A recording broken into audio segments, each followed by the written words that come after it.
Have you noticed that Lobbies and Arc Raiders doesn't feel the same anymore? A few months ago, you could load into a raid, spam don't shoot, and end up fighting arcs together with complete strangers. Players would revive each other, share loot, and extract together. Now, it just feels like every raid is someone waiting to shoot you in the back. So what happened? Today we're talking about why friendly PVE lobbies seem to be disappearing, what's causing it, and whether Embark can actually do anything to fix it. The main reason why friendly lobbies are disappearing is because the player numbers have been shrinking. Back in January, you had about 480,000 people on concurrently, and now you're sitting between 30,000 and 50,000 usually peak players just to mix everyone together. And so that means more mixed lobbies now, and the aggression-based matchmaking can't effectively do its job because it has a much smaller pool of players to work with. I made a crude graph of sorts to show you what we're working with here. So in January, we had 480,000 players that was peak. And so the aggression-based matchmaking could choose from all these players here to matchmake you against. So it could go this way or that way, and it has this huge pool to choose from. Not to mention it also had console players as well on top of this number. This is just Steam.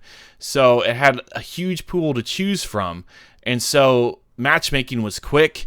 It would get you into a match, and it would try to matchmake you against people that were playing a similar play style to you, aka the aggression-based matchmaking, which made it so that if you're you're going in and PvPing people, you would get matched against PvP players. And if you're not shooting people, you would get matched up against PvE players. But now we get to where we're at now, which is the current status. And so now you're kind of around 30,000 here to 50,000. So it only has this amount to choose from. It doesn't have a whole pool of players to choose from. It only has a small amount here to choose from. So if there's a lot more PvP players that are playing the game opposed to PvE players, then when you get match made, it's going to have to mix you into mixed lobbies because there's not as many players to choose from. Also, if a lot of players are in a match already, and you go and you matchmake, you're just matchmaking against whoever is trying to matchmake at that current moment in time. So you're going to get put into lobbies that are more aggressive. There's going to be a lot more PvP. That's just how the game works.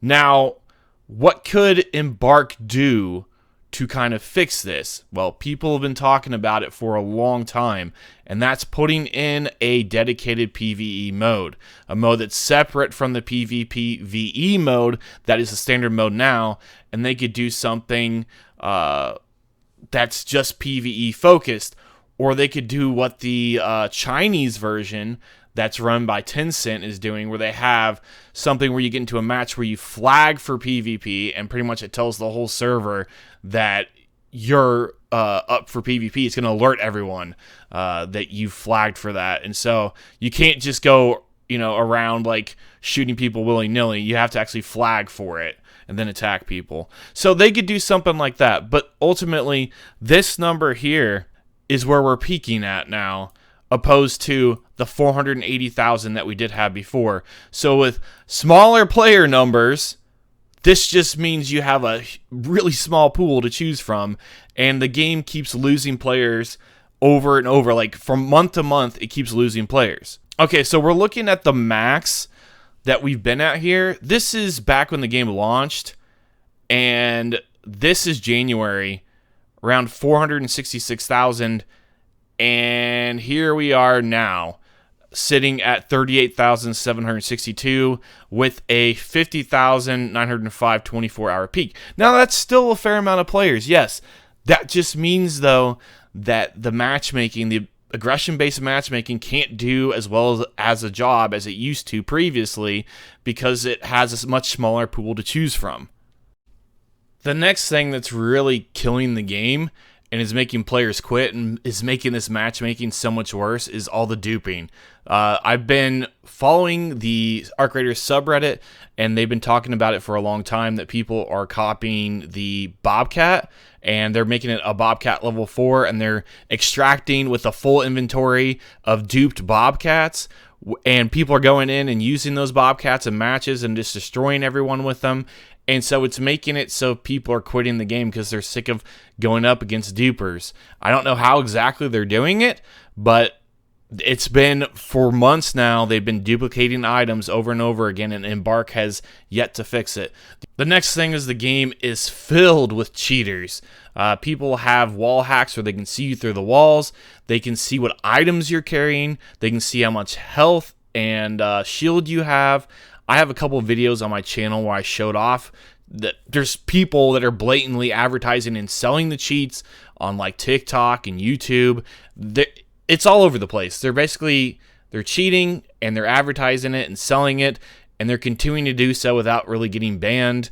And people have been reporting a lot of cheaters and not getting their items back. It's basically making people quit the game because they're sick of it. They're sick of being killed by cheaters. Because, like, let's say you go into a match and you go in with some good items. Well, that cheater is going to see, oh, that person, they have a bobcat. I want that. So I'm going to go over there and kill them at the spawn because I can see what they have. And so they go over there and they kill you, and they're like, how did this person even know I was here, right? You know, because you were like, you know, crouched in a corner or something, hiding, and they just can find where you're at. Or they can, you know, there was stuff for a while, I don't know if all of it's been fixed, where they were able to get into the walls and shoot you through the wall and you couldn't shoot them back. And there's all sorts of stuff like that. But Embark has tried to do some anti-cheat stuff with that, but it hasn't worked. One of the biggest problems that Arc Raiders has is lack of meaningful updates. Embark has been known to do this in the past. Their game, the finals, has kind of fallen down the same path where it's a decent game at its core, or a good game at its core, actually, and they just haven't put a lot of new content and updates in it. It's the same thing that's happening with Arc Raiders. Arc Raiders was lightning in a bottle, and they've kind of let it just fade away because they haven't been putting a lot of content in it. Now, the big content update they're talking about is in October, which is months away from now. Guess what also releases around that time they're releasing that update? GTA 6. So do you really think that releasing a big content update at the end of October is really going to bring a bunch of people back in to play your game when there's a major game coming out on the horizon? I don't think so. I mean, it might bring some people back, but it might not be enough to ultimately get the player base that they want again. You know, to get it back up to 400,000 plus, they'd really have to do some major changes. And yeah, stop nerfing everything. They nerf everything that's interesting or fun into the ground, and it just makes people upset. They also do stuff to make the grind way longer. Stuff that was easier to obtain, they've made it way worse to get. And I honestly haven't played the game all that much since the first expedition because I was waiting for updates because I put in like 110 hours in the game, and I kind of got sick of it at that point because there really wasn't an in-game, and I was waiting for some more in-game type stuff. That hasn't come either, so we'll see what October brings and see if that brings people back. I want to know what you think below. What do you think is messing up the PVE lobbies and Arc Raiders? This is Not the Average Gamer signing off. Catch you guys in the next one.